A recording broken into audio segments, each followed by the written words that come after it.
On January 22, 2018, all those who seek to protect human life from its inception marked a sad milestone, the 45th anniversary of the landmark Supreme Court decision legalizing abortion in the United States.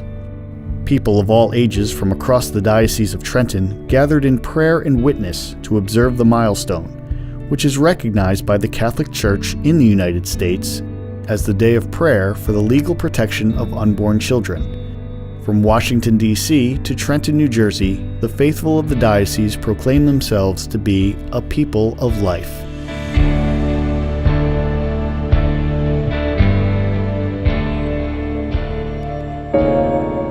My sisters and brothers, on the eve of this annual March for Life, we come together here in the Diocese of Trenton for this Mass of sending those who will be able to make the march tomorrow. Now for those who can't make the march, we're here to represent and stand for our life, for the life that God has given us. Well, we are supporting the people that wants to go to support the life in Washington, so we come just to pray for them. We are strong supporters of the Right to Life movement. Last year we went on the march and had a wonderful experience, and I think tomorrow is going to be a total celebration of life. I think it's important that we should celebrate life and have everyone be able to have that opportunity. Jesus' words, "I have come that you may have life," they are the banner we carry as we march for life. They are the banner we lift high in the diocese.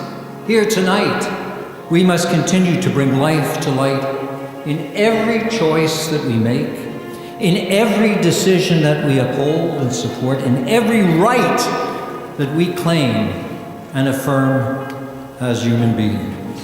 I was really glad that we had this Mass tonight because people like myself who can't go on the march could still participate in the Witness for Life by praying together and praying for those who are going to be on the march and praying for the unborn and for courageous women to choose life when they're faced with difficult circumstances. We'll march, but we'll also make sure that every mother is cared for, every child is cared for, every baby who is born will be cared for. The Church does provide powerful resources that will help women make that very important decision.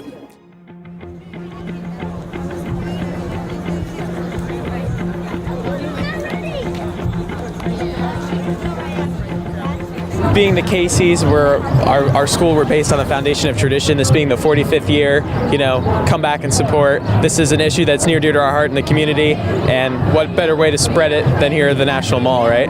Every year you feel the connection more to everyone. It's just really cool, to feel like community. The seminary brought us to the March for Life, and I loved it. And when I became a priest, I wanted to keep coming and showing the community how beautiful it is to be here, how we rejoice in the gift of life. So when I decided to go last year, I wasn't so sure about coming, but when I came, I had the best time ever, and I wanted to do it again and experience the same feeling. And I think that coming here is a good experience to learn about why you're supporting what you're supporting, and I think it could really change people's opinions if they would give it a try. Sometimes we can feel like loners out there in our parishes and our communities being pro-life, but coming here you really see the support that we have not only from these hundreds of thousands of people, but from the priests, the nuns, other religious groups, other even non-religious groups that are here, all supporting human dignity and the right to life. It's important, I think, for us to come together, and it's a witness to the world. There were hundreds of people from other countries here, including lawmakers, and they get inspired. And the March for Life concept, pioneered here, first by Nellie Gray in '74, has gone all over the world.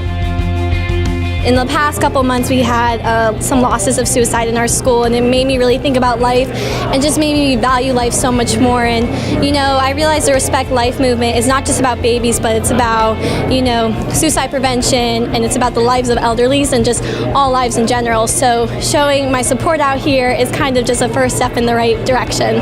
I started the pro-life club at my school called Celebrating Life Club, and it encompasses all aspects of life through every stage and every age.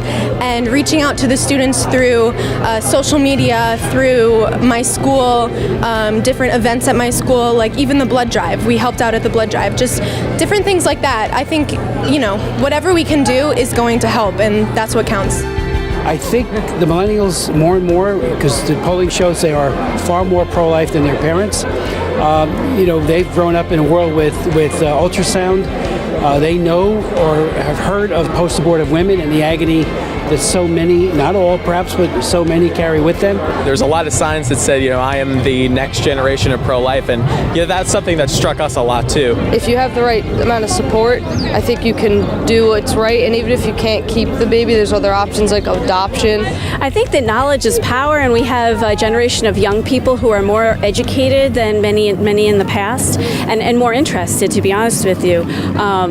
We all want freedom, we all want to maintain our rights, but no one's right should supersede that of the other. We have passed a lot of laws. At the state level, there's about 300 since 2010, all of them saving lives, all the funding bans. None of it happens without prayer and the people like those who are in this room. It just doesn't happen. I just want to thank Bishop O'Connell for always supporting our pro-life efforts. Thank you to all the many priests and religious and parishioners, friends, and the bus captains, the many bus captains from around our diocese who have worked so hard to make this happen for so many people. So way to go!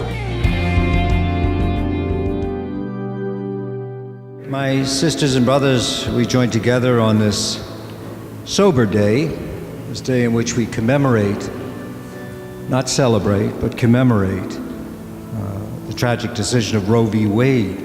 Today, the anniversary of that wrong-headed judicial pronouncement is a day that is tinged with sorrow and regret.